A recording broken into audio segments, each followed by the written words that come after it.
जो देह मिला ये केवल कृपा से मिला है। विशेष कृपा ये हो गई कि मनुष्य देह में तुम्हें सत्संग मिल गया। नहीं, कितने लोग हैं इस समय, कितने लोग सत्संग सुन रहे हैं? विचार करके देखो।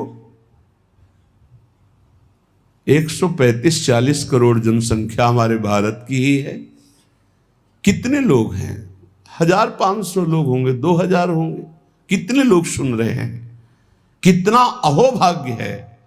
इस समय हम भगवत चर्चा सुन रहे हैं यमुना जी के पावन पुलिन पे बैठकर। यही यमुना प्रवाहित होती थी। ये पुलिन है जहां पर बैठे हो, यमुना जी की धारा यही बहती थी परिक्रमा मार्ग में। कालीदय में देखो सीढ़ियां बनी हुई, यहीं से यमुना जी। ये कालीदय जो कुंड है ये यमुना जी का ही किनारा है जहां आप बैठे यमुना की धारा में। अब यमुना जी थोड़ा साइड में हो गई।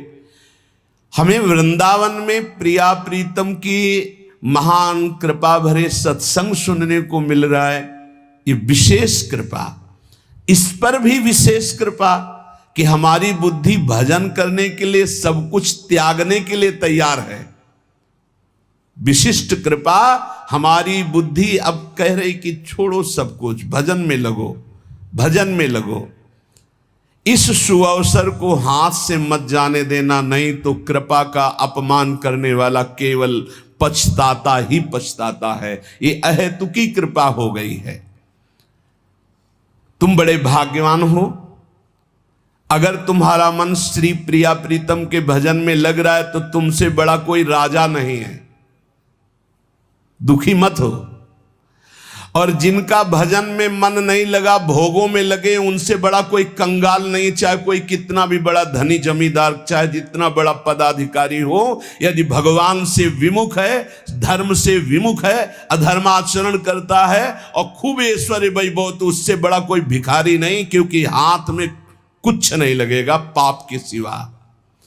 आज तुम्हारा वास कमजोर है, तुम्हारे खान पान की व्यवस्था कमजोर है, तुम्हारा कोई साथ नहीं दे रहा है, संपत्ति भी नहीं है, लेकिन तुम प्रिया प्रीतम का नाम जप कर रहे हो, तो कह रहे तुमसे बड़ा कोई राजा नहीं है। तुम बहुत बड़े धनी हो। देख लेना समय पर जब ये फसल अपना रंग दिखाएगी। भजन में तुम्हें कुछ त्याग करने के लिए हम नहीं कह रहे हैं। तुम जो काम करते हो धर्म पूर्वक करो। जो काम करते हो प्रभु को समर्पित कर दो और नाम जप करते रहो। शरीर को सेवा का साधन बना दो, मन को सुमिरन में लगा दो। आप देख लेना, अगर अहंकार नहीं करोगे तो तुम्हारा बेड़ा पार हो जाएगा। शरीर को सेवा में लगा दो। जो कर्म करते हो धर्म पूर्वक करो, उनको प्रभु को समर्पित कर दो और नाम जप करो। और अहंकार नहीं करोगे तो बहुत जल्दी तुम ज्ञान को प्राप्त हो जाओगे। तुम्हारे हृदय में ज्ञान प्रकाश हो जाएगा, तो अहंकार नष्ट हो जाएगा। अहंकार नष्ट होते ही भगवत तत्व का बोध हो जाता है। देखो, तुम्हें कहीं भागने की जरूरत नहीं है। मन की दिशा जो भोगों की तरफ है, उसे मोड़ करके प्रभु की तरफ लगानी है। तुम्हें जो ही प्रभु की तरफ अपने मन को, अपने मुख को मोड़ा, तो बिना साधन किए करोड़ों जन्मों के पाप नष्ट हो जाते हैं।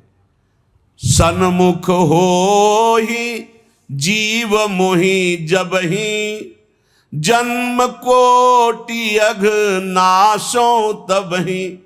जे ही जीव भगवान के सन्मुख हुआ, मन को मोड़कर प्रभु की तरफ किया, राधा राधा, करोड़ों जन्मों के पाप नष्ट होने लगते हैं।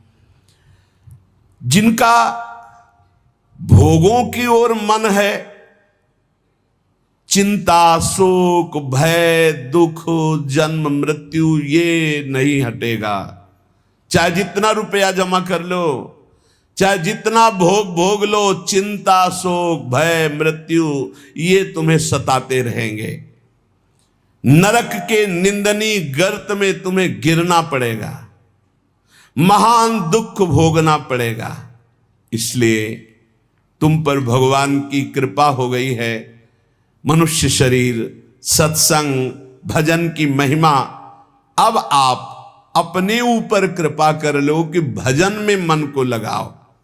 विश्वास करो, अपने को जो भजन में लगाता है मानो पग पग पर अपनी सुरक्षा कर रहा है, पग पग पर अपने को सुख की तरफ ले जा रहा है। और जो अपने मन इंद्रियों को भोगों में लगा रहा है तो पग पग पर अपने को फंसा रहा है, वो दुख भोगने की तरफ जा रहा है। देखो, भगवत कृपा बरस रही है, सब तरफ से कृपा बरस रही है, तुम्हारे ऊपर अपार कृपा हो गई है। बस तुम इस कृपा का परिचय करो और इस कृपा के परिचय को प्राप्त करके डूब जाओ। हमारे ऊपर अपार कृपा श्री जी की। भगवत प्राप्ति के लिए ये बहुत अनिवार्य है कि इस कृपा का आदर करो। जो जो आपके ऊपर कृपा हुई उसको वर्ण करो। कितनी कृपा! ये देखो, वृंदावन में बैठ करके भगवत चर्चा, कथन, श्रवण, नाम कीर्तन, पद गायन, संत दर्शन, भगवत दर्शन, कितना सौभाग्य। जगत को सुधारने वाली बात भी अपने मन में मत लाओ। तुम ठेकेदार नहीं हो जगत के, पहले तुम सुधरो तब बात समझ में आएगी। तुम्हारा सुधार हुआ कि जगत को सुधारना नहीं, ये सब भगवत स्वरूप है। पहले तुम सुधरो। और प्रायः ये होता है कि हम जगत सुधारने की बात, जहां थोड़ा परमार्थ बना तो हम दूसरों को सुधारने की बात सोचने लगते हैं। पहले तत्व तक पहुंचो, पहले बोध प्राप्त करो, नहीं तो बीच में अगर पूरे सच्चे खिलाड़ी नहीं हो तो माया के पार्षद टांग मार के अपने पक्ष में गिरा लेंगे और तुम अपने पक्ष में पहुंच नहीं पाओगे। इस जगत को प्रभु स्वरूप समझो और अपने आप को प्रभु के चरणों में न्यौछावर करके चुपचाप दीन बन के अपने को छुपाते हुए दीन बंधु के सुमिरन में खो जाओ। जो थोड़ी भक्ति करके लोगों में परिचय बनाना शुरू कर देते हैं कि मैं भगत हूं, मैं अमुक अनुष्ठान कर रहा हूं, मैं अमुक अमुक साधना कर रहा हूं, बिकने लगते हैं। याद रखो, वो प्रभु की प्राप्ति के पथ से बहुत ही भटक जाते हैं। प्रभु के प्रेम रंग को प्राप्त करने के लिए जब तक भगवत प्राप्ति ना हो जाए तब तक परिचय को छुपा के रखना चाहिए। अपना परिचय कोई न जान पावे कि मैं कौन हूं, क्या हूं, कैसा हूं। जितना तुम परिचय छुपाओगे अपना, उतना परिचय प्रभु अपना प्रकाशित कर देंगे आपके सामने। और जितना आप अपना परिचय बढ़ाओगे उतने प्रभु अपना परिचय छुपाते चले जाएंगे। सिद्धांत को समझ लो। जितना आपका परिचय छुपेगा उतना ही आप अपना परिचय प्रकाशित कर देंगे, और जितना आप अपना परिचय प्रकाशित करेंगे उतना ही आप अपना परिचय छुपा लेंगे। प्रभु याद रखो, तुम्हारे ऊपर कृपा निरंतर बरस रही है। कृपा चारों तरफ से घेरे हुए है। कोई क्षण भी ऐसा ना जाए जिसमें तुम कृपा सिंधु प्रभु का विस्मरण कर दो। स्मरण परायण रहे, एक भी क्षण स्मरण के बिना ना जाए। कोई भी क्षण ऐसा नहीं जिसमें तुम विस्मरण करो। सावधान, तुम्हारे ऊपर अपार कृपा है, इसी जन्म में भगवत प्राप्ति कर लो। हम 40 वर्ष की स्मृति को देख करके कह रहे हैं, क्योंकि खास स्मृति जो जागृत हुई इसमें बड़ा परिवर्तन, 40 वर्ष में बड़ा परिवर्तन। आगे अगले जन्म में क्या हमको भजन करने के लिए अवसर मिलेगा पता नहीं, कितना विघ्न आ जाएगा। इसलिए तुम वंचित न रह जाओ भगवत प्राप्ति से, नहीं तो बहुत दुख भोगना पड़ेगा। तुम अपनी प्यारी से प्यारी वस्तु जो है, प्यारे से प्यारे जो संबंध है, उनमें झांक कर देखो। प्यार है तो प्रभु से है। अगर प्रभु शरीरों से निकल जाए तो कोई शरीर से प्यार नहीं करेगा, चाहे पत्नी हो, चाहे पुत्र हो, चाहे कोई प्यारा हो। तुम उसी प्यारे से प्यार करो, निहाल हो जाओगे। सचमुच विश्वास करो, वो सामने नहीं आ रहा पर वो छुप छुप कर आपको बहुत प्यार कर रहा है। सब मम प्रिय, सब मम उपजाए। सच्ची सच्ची सच्ची बहुत प्यार करते हैं प्रभु, बहुत प्यार करती हैं प्रियाजू। अपने लोगों को अहेतुकी कृपा। हमारा प्यार देखो क्या है, ईमानदारी से देखो, 100 में 1% प्यार नहीं प्रिया प्रीतम के प्रति, और उनका 100 का 100% हमारे प्रति प्यार है। देख लो कहां हम कौन हैं, कैसे हैं, आज भी कैसे हैं, और उनकी कृपा कहां बैठा ले, क्या कर रही कृपा उनकी, कितना अमोघ। हम कर रहे हैं तो बुरा ही कर रहे हैं, और वो कर रहे हैं तो कृपा ही कृपा कर रहे हैं। हम सो ना बिगाड़न को तो सो ना संवारन को, तो ही मोई परी होड़। जब ये बात हम देखते हैं तो रोना आता है, कहां उनकी अपार कृपा और कहां हमारी नीचता। वो अज्ञात रूप से आपको बहुत प्यार करते हुए हर समय आपको दुलार कर रहे हैं। वो तुम्हें कभी एक क्षण के लिए भी नहीं छोड़ते। तुम केवल निरंतर स्मरण करो तो तुम्हें दिखाई देगा कि उनका परम अभय कर कमल तुम्हारे सर पर रखा हुआ है। अब किसके आशीर्वाद की मांगने की जरूरत है? तो आप पूछेंगे कि यदि इतनी बात आप कह रहे हैं कि हमारे को चारों तरफ से भगवान की कृपा घेरे हुए है, हमारे ऊपर भगवान का अभय वरद हस्त है, तो फिर मैं जल क्यों रहा हूं, मेरे अंदर जलन क्यों है, हृदय क्यों नहीं शीतल हो जाता? दिन रात हृदय में शोक है, विषाद है, चिंता है, आग की तरह जल रहा, चैन नहीं मिल रही है। ये क्या कृपा है आपकी? ये क्या आपका अभय वरद हस्त है? आप कह रहे हो सब पर कृपा है, तो मेरा तो हृदय जलता रहता है, मेरा तो हृदय विषाद चिंता शोक से युक्त रहता है। उत्तर यह है,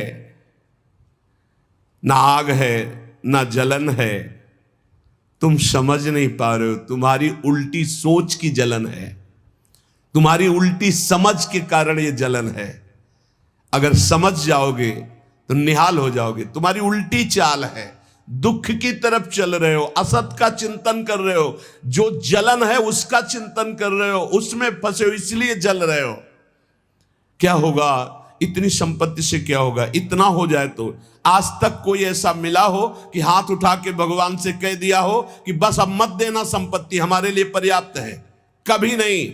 100 तो हजार, हजार तो लाख, लाख तो 10 लाख, 10 लाख तो करोड़, करोड़ से अरब, अरब से खरब। कितना मर जाओगे, एक चवन्नी तुम्हारे हाथ नहीं जाएगी, 25 पैसे हाथ नहीं जाएंगे। बस ये सोच तुम्हारी तुम्हें नरक ले जाएगी, तुम्हारी दुर्गति कर देगी। यही तुम्हारे जलन का कारण है। जलन का कारण भगवान नहीं है, जलन का कारण और कोई व्यक्ति नहीं है, जलन का कारण आपकी सोच है, आपका चिंतन है, आपका भाव है। इसी भाव को, जो मलिन भाव है, भगवत भाव में लगा दो, अभी आनंद में डूब जाओगे। आपका चिंतन। 2 ब्राह्मण बैठे हुए थे पास, एक भगत आया, उसने कहा आज हमें 2 ब्राह्मण भोजन कराने हैं, आप चलेंगे? बोले हाँ हाँ। गए, अच्छे से भोजन पाया, बाहर निकले, 11 रुपया दे के पैर छुआ। तीसरा ब्राह्मण दूर खड़ा देख रहा था, तो एक ब्राह्मण मुस्कुरा रहा था जो प्रसाद पाके आया था, और दूसरा जल रहा था।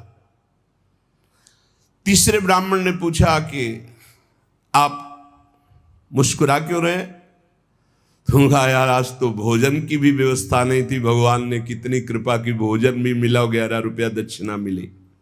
दूसरे का आपका चेहरा उदास है, आप जलन से युक्त क्यों है? ले यार हमने सोचा था 51 रुपया देगा, 11 दिया, तो 40 का तो घाटा हो गया ना, इसलिए चल रहा हूं। अब उसमें बोलो भगवान की क्या कमी है? भगवान ने दोनों को भोजन दिया, 11 दक्षिणा दी, उसका भाव उसको जला रहा है, उसका चिंतन उसको जला। एक खुश है कि भोजन भी मिला, 11 रुपया मिले, एक नाराज है, जल रहा है कि 51 तो देता, 40 का घाटा हो गया, हृदय में जल रहा है। ये जलन, ये शोक, ये चिंता, ये विषाद तुम्हारे चिंतन से है, तुम्हारी गलत दिशा से है, तुम्हारे गलत आचरणों से। भगवान की कृपा आप पर है, पर आप गलत दिशा जा रहे हैं, आप गलत चिंतन कर रहे हैं, आपका गलत भाव है, इसलिए आप शोक विषाद चिंता भय आदि में हैं। तुम्हारा ज्ञान अज्ञान ही है, क्योंकि तुम दुख को सुख मानकर भोगने के लिए दुख की तरफ जा रहे हो। इस संसार में जिसको कहीं कुछ भी अच्छा लग रहा है, कोई भोग, कोई व्यक्ति, कोई उत्पाद, कोई वस्तु, वो अज्ञान ही है। दुखालयम शाश्वतम बोर्ड लगा दिया भगवान ने, यहां नाशवान सब कुछ है जो कुछ भी आपके पास है, और सब दुख देने वाला है परिणाम में। वर्तमान में तो तुम्हें सुखद लगेगा, लेकिन परिणाम में दुख देने वाला यहां सब कुछ है। जो दिखाई दे रहा है वो है नहीं, जो है वो दिखाई नहीं दे रहा, यही माया का कार्य है। इसलिए तुम्हारी सुख की कामना तुम्हें दुख दे रही है। तुम्हारे हृदय में जो ये भाव बैठ गया है कि हम रुपया से, पद से, भोगों से, नाना प्रकार की सामग्री अगर हम मन चाही मिल जाए तो मैं सुखी हो जाऊं, कभी सुखी नहीं होगे। अगर मिल भी जाए तो कभी सुखी नहीं हो सकते, क्योंकि तब लग कुशल न जीव को, सपने हु मन विश्राम, जब लग भजत न राम को, शोक धाम तज काम। जब तक शोकों के धाम कामनाओं का त्याग कर भगवान का भजन नहीं होगा, तब तक शांति नहीं मिल सकती स्वप्न में भी मन को। ये जो सृष्टि दिख रही है ये ऐसी है नहीं, ये अविद्या के कारण दिख रही है, ये ब्रह्ममय है, ये भगवत स्वरूप है। भगवान गीता जी में कह रहे हैं वासुदेवा सर्वमिति स महात्मा सुदुर्लभा।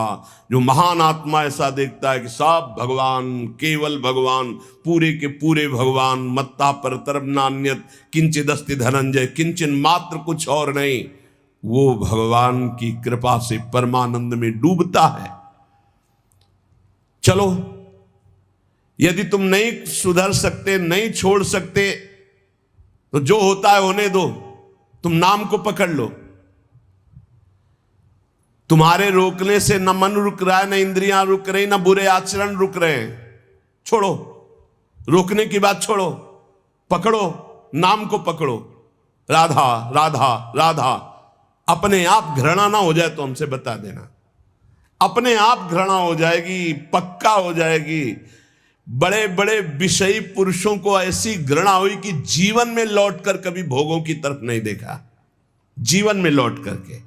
ऐसे आसक्त भोगी पुरुष, और जिस समय नाम का कृपा प्रसाद चढ़ा तो लौट करके नहीं देखा उन भोगों की तरफ।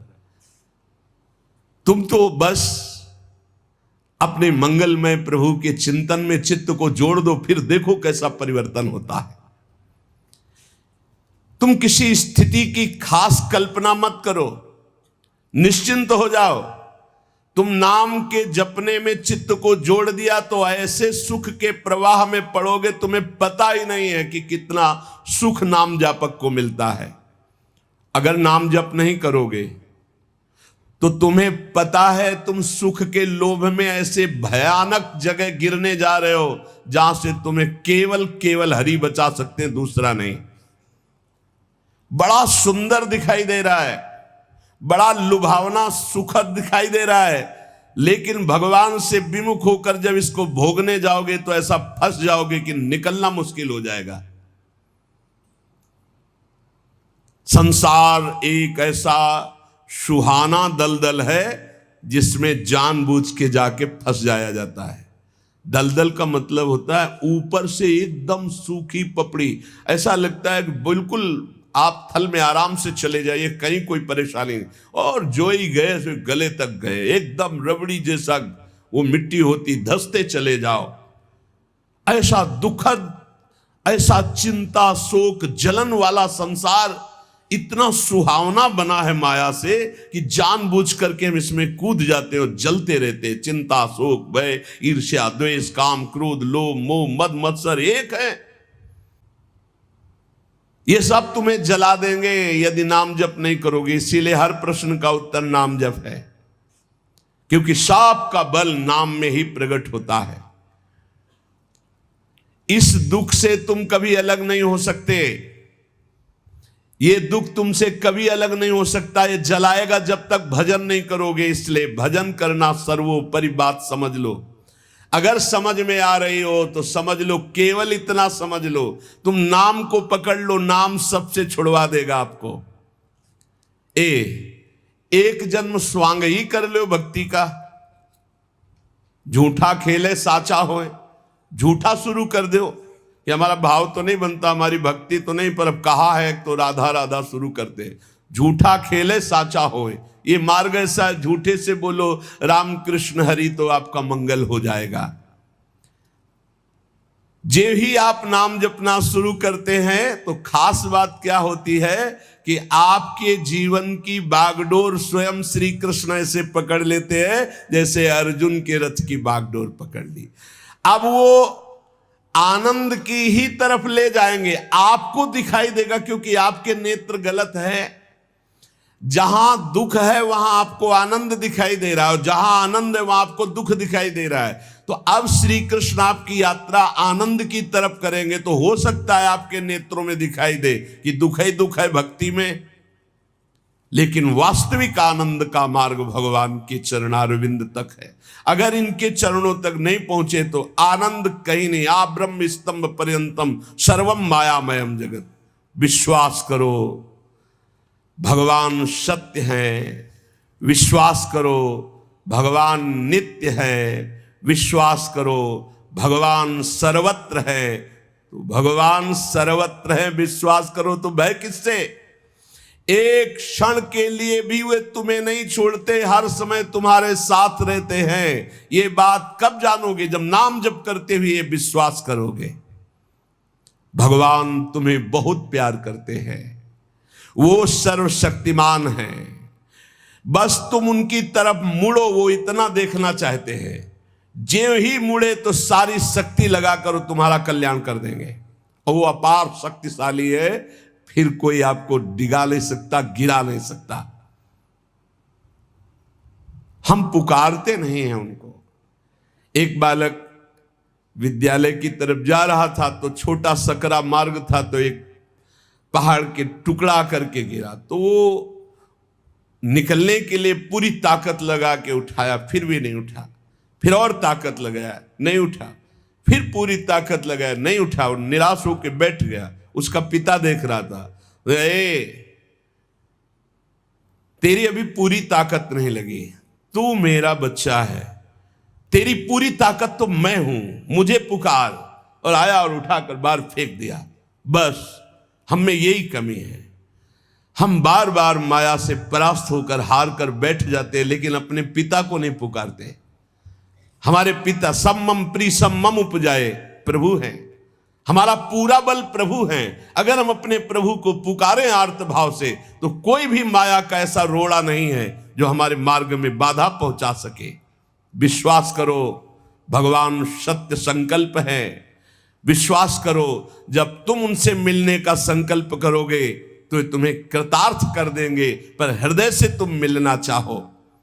तुम उन्हें चाहोगे तो तुम्हारी क्षुद्रता, तुम्हारे पाप, तुम्हारे ताप, तुम्हारी कलुषित जड़ मति मन, ये सब निर्मल हो जाएंगे। यदि तुम उन्हें चाहोगे तो तुम्हारी दरिद्रता नष्ट हो जाएगी। तुम विशाल हृदय वाले परम पवित्र दिव्य चिन्मय मन से उन चिदानंद प्रभु का अनुभव करोगे।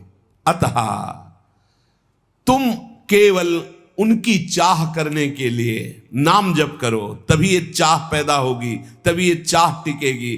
तुम कृतकृत्य हो जाओगे, महान बन जाओगे। ये भिखारीपना छोड़ो कि तुम्हें कोई और सुख दे सकता है, नहीं। ये अनित्य नाशवान संसार में नाशवान भोगों में लगे हुए तुम्हारी मांग पूरी नहीं कर सकते। तुम्हारी मांग अविनाशी परमात्मा से पूर्ण होगी। अनेक जन्म व्यतीत हो गए, अभी तक परमात्मा से नहीं मांगा। बोले नहीं, हम तो कई बार मंदिर में मांग आए हैं। नहीं, ये मांग नहीं सुनी जाती, ये मांग नहीं सुनी जाती। हम तुम्हें बता रहे हैं मांग कहां से होती है। जब नाम जप करते हुए आर्त भाव से प्रभु से कहोगे, प्रभु मुझे पता नहीं क्या सत्य है क्या असत्य है, मेरा मन नाना प्रकार के भोगों को मांगता है, बस ये जीवन आपको समर्पित है जिसमें हमारा मंगल हो आपका। अब ये मांग सुनी जाएगी, अब इस मांग में विधान बनेगा और आपका एक मार्ग खुलेगा भगवत शरणागति का, और आप दौड़ पड़ेंगे परमानंद के मार्ग में। ये भोगों की मांग मांगने वाले भगवान ज्यादा नहीं देखते। या तो उतना अनुष्ठान करो तो बात सुन लेंगे, नहीं देखते। ये सब मायाकृत भोगों की मांग तो कर्मानुसार शुभ कर्म के फल स्वरूप मिलेगी। ये बाजार है, ऐसे फ्री मिलने वाली नहीं। करोड़पति बनने के लिए तुम्हें साधना करनी पड़ेगी, तुम्हें अशुभों का नाश करके पुण्य एकत्रित करना पड़ेगा। और भगवान की प्राप्ति के लिए अगर आर्त भाव से भगवान को पुकारो, नाम जप करो, सब मंगल हो जाएगा। और भगवान मिल गए तो ये माया रचित संसार तो उनके एक संकल्प से प्रकट हुआ है। पक्का समझ लो, श्रद्धा करो या ना करो, हमारी बात को खुल के समझ लो। आप समझते हो मंदिर में जाए और मांगे बात पूरी हो जाएगी, नहीं होगी, लिख लो। ऐसे खिलवाड़ नहीं है कि हो जाएगी। पत्नी की प्राप्ति करनी थी तो करदम जी ने 10,000 वर्ष तपस्या की, तब पत्नी प्राप्त हुई। आप देखो ना, कोई भी पुत्र नहीं हो रहा था दशरथ जी के, तो वशिष्ठ जी के यहां जाकर के प्रार्थना की, महाराज पूरी अयोध्या सुनी सुनी लग रही, बिना संतान के वागे चक्रवर्ती सम्राट पर बैठने वाला कोई अधिकारी नहीं दिखाई दे रहा। तब श्रृंगी ऋषि वशिष्ठ बुलावा, श्रृंगी ऋषि को बुलाया, भारी अनुष्ठान किया गया पुत्रेष्टि यज्ञ का, और उसी यज्ञ में श्री भगवान के प्रादुर्भाव होने का संयोग बना। खीर प्रकट हुई और उसे विभाजित किया गया। 4 पुत्र हुए, भगवान श्री राम, लक्ष्मण, शत्रुघ्न, भरत जी। क्या अद्भुत तो अनुष्ठान भगवान ने ये दिखाया। आप इतिहास पढ़कर देखो, शास्त्र पढ़कर देखो, कामना के लिए तप किया गया है, कामना के लिए उस प्रकार के शुभ अनुष्ठान किए गए। और अगर निष्काम भाव से भगवान की आराधना करो तो योगक्षेमम वहाम्यम, मांगना नहीं पड़ेगा, आगे से आगे वो व्यवस्था करते जाएंगे, आगे से आगे व्यवस्था करते जाएंगे। हम तुम्हें कैसे बतावे, पग पग पर वो उनकी कृपा ऐसे बरसती चली जाती, कैसे कैसे बताए। जहां ऐसा कैसे होगा, ये हमारे सामने प्रश्न आया कि उसका उत्तर उसके पास पहुंच जाता है। हो गया, ये हो गया। प्रश्न हुआ कैसे होगा, और वो हो गया। अरे कर तुम अन्यथा कर तुम, हम प्रभु की शरण में हैं, उनके वचन कभी झूठे हो सकते हैं। वो कहते हैं अनन्यश्चिंत्यन्तो माम ये जना पर्युपासते तेषाम नित्याभियुक्ता नाम योगक्षेमम वहाम्यहम, मैं स्वयं वहन करता हूं, अप्राप्ति की प्राप्ति कराता हूं, क्षेम की रक्षा करता हूं। किनको? जो केवल मेरा चिंतन करते हैं। फिर आपको चिंता की बात नहीं, और आप चिंतन नहीं कर रहे, मनमानी भोगाचरणों में उतरे हुए हैं, और आप चले गए मंदिर, भगवान हमारी कामना पूर्ति नहीं होगी, पूर्ति हमारी बात मान लो, उसके लिए अनुष्ठान करना पड़ेगा उस कामना के अनुसार। अच्छा, दूसरे लोग होते हैं, जैसे किसी लेबर से कहा जाए तुम्हें 500 रुपया देंगे, शाम तक ये काम हो जाना चाहिए, बोले जी साहब, ऐसे भगवान से बात करते हैं। प्रलोभन भगवान को दे रहे हो, घूस दे रहे हो, तुम्हें 56 भोग लगा देंगे, तुम हमारा एक काम कर दो, ऐसे होता है? नहीं। जब कोई बात कहनी है तो हृदय से, आर्त भाव से, नाथ मैं आपका हूं। अपने पिता को कोई घूस देता है, मां 100 रुपया देंगे बाल भोग बना दे, कभी ऐसा कहा है आपने पिता से? कभी लाओ 500 रुपया, हमें जरूरत है, अरे नहीं देंगे, रोज मांगता है, अरे देना पड़ेगा, बाप के सिवा हमारा कोई है नहीं, तो हमको चाहिए, अब आप दो, पापा आपको देना पड़ेगा। ऐसे या तो संबंध से मांगो, भगवान से संबंध है, संसार में भगवान से संबंध नहीं है, तो भगवान नौकर नहीं तुम्हारे, भगवान भगवान है। अरे अखिल कोटि ब्रह्मांडों के मालिक है वो, अनंत ब्रह्मांडों का भरण पोषण करने वाले तुम्हारे कैसे बच्चे हो? तो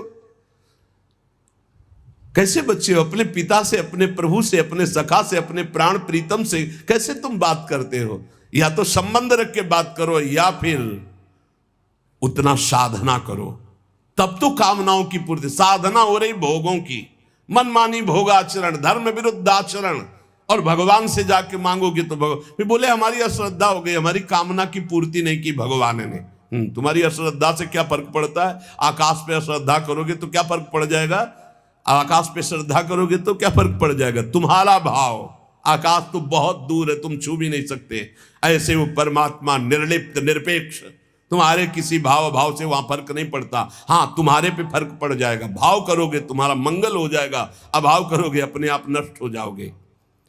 विश्वास करो, भगवान सत्य संकल्प है, कृपा की मूर्ति है, कृपामयी है, प्रभु मूर्ति कृपामयी है। पर यह विश्वास तभी जब नाम चल रहा है। हमारी बात मान लेना, बिल्कुल हृदय से कह रहा हूं, पूरे जीवन की बात, सार बात कह रहा हूं।